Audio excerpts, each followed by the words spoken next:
waa maxay ADHD-ga Attention Deficit Hyperactivity Disorder?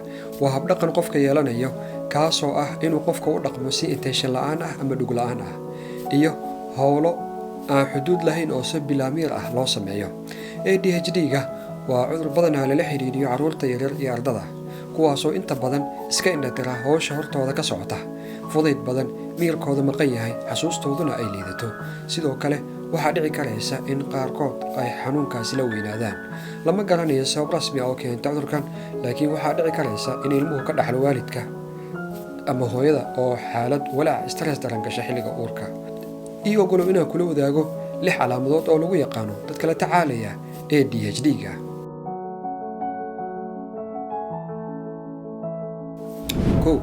Inattentiveness.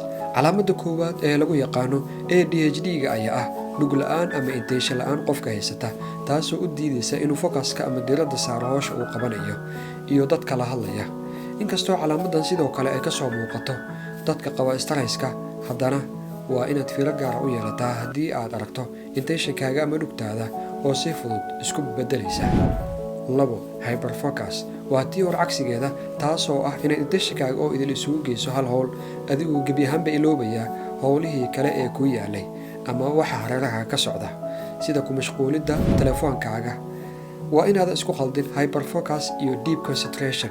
Hyperfocuska waxay tahay inaad hal howl keliya ku mashquusho waqti dheer laakiin aadan wax natiijo ah ka keenin, halka deep concentration uu yahay inaad howl keliya diiraddaada oo la isugu geyso kadibna aad ku guulaysato. Hyperfocus marka ay tahay ma dooran karaysid howsha aad diiradda saarayso. Waxaa laga yaabaa inaad ku mashquulayso homework lagaa rabo ama inaad dhex muquurato social media si aan xuduud lahayn. Hyperfocuska ama ku mashquulidda howl si bila intention ah waxay dhaawici karaysaa xiriirka aad la leedahay familkaaga, asxaabtaada, shaqadaada iyo waxbarashadaada. Si aad ugu guulaysato waxaad u baahan tahay inaad kala mudnaansiiso howlahaaga siday u kala muhiimsan yihiinna aad u kala qabato, ama weydiiso asxaabtaada, walaalahaaga ama familkaaga inay intentionka soo jeediyaan marka aad waqti dheer hal howl keliya ku mashquusho. 3. Impulsivity. ma iska hadashaa mararka qaarse ma dhacdaa inaad aragto adigoo ku dhex jira xaalad aan kugu habboonayn? degdeg ma u qabataa howl kasta adigoon ka fiirsan? Dhammaan calaamadahan waa kuu muujinaya in si bilaamiir ah aad howlaha u qabanayso, taasoo lala xiriiriyo ADHD. u qabashada howl si ka fiirsi la'aan ah ama unconsciously waxay waxyeelayn karaysaa noloshaada. Sidoo kale waxay kuu horseedi kartaa dhibaato. waxaa laga yaabaa dad sheekaysanaya inaad hadalka ka dhex gasho ama howl aan laguu dirsan inaad faraha la gasho iyo wixii la mid ah. 4. Disorganization. nidaam la'aan. dhammaanteen waan leenahay jahwareer nololeed, laakiin qofka la dhibaatoonaya ADHD waa qof inta badan ay howlaha isaga dhex yaacsan yihiin. waxaa kugu adag inaad nidaamiso noloshaada. waxaa kaloo kugu adag shay walba inaad booskiisa dhigto.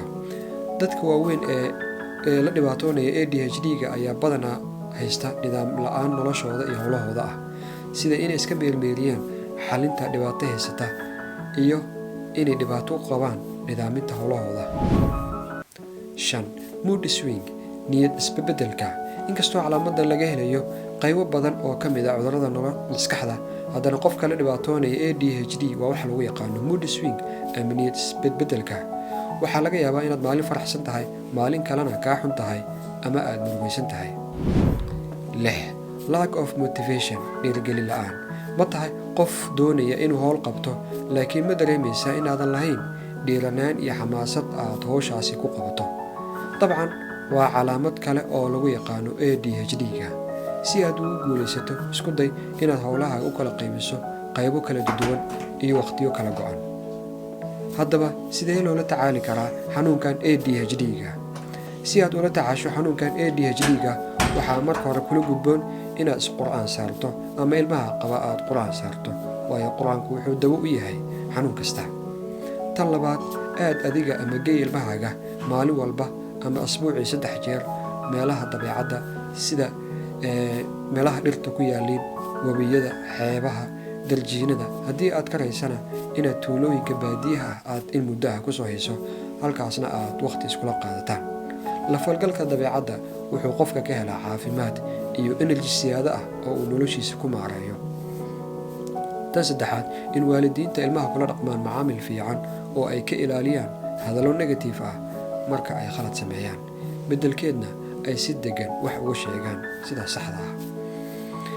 tan afaraad, isku day inaad ilmahaaga howlo ku mashquuliso marka ay wax ka khaldamaanna ugu sheeg sida saxda ah. tan shanaad, subax kasta cab ama si ilmahaaga qaado malab ah, waayo malabka wuxuu kor u qaadaa intentionka ama dhugta qofka. sidoo kale sii caruurtaada cuntooyinka furuudka iyo qudaarta cagaaran, kuwaasoo iyagana qayb weyn ka qaata kordhinta intentionka ama dhugta qofka. tan ugu dambaysa, booqo haddii aad karayso dhakhtar therapy ah ama cilmi nafsiga ku takhasusay si uu kuu siiyo farsamooyin dheeraad ah oo aad kula tacaasho ADHD-ga. waxaan filayaa inaad muuqaalka wax badan ka faa'iiday. fadlan like garay, sidoo kale ha iloobin inaad subscribe tiraahdo kanaalkan, gambaleelkana aad furato si aad ula socoto mowduuca xiga. mahadsanid.